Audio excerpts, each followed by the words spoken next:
On the occasion of this electrical work, I decided to also record an additional guide for you, a sort of minimum that is needed to make everything work, what needs to be done.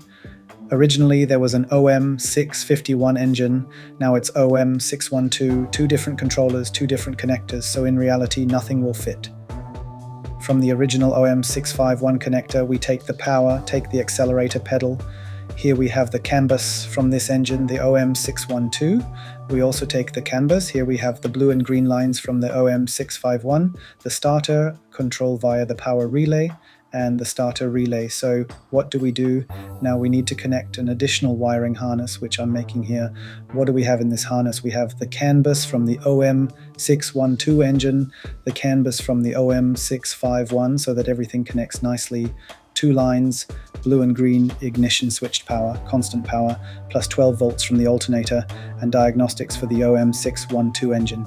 All of this will later go in right here, over there behind the little blind panel under the passenger's feet, and that's where my CanBus-Bridge will be installed. There's a good spot there, all the signals are there, so you can easily connect everything. This is the minimum needed to get the engine running.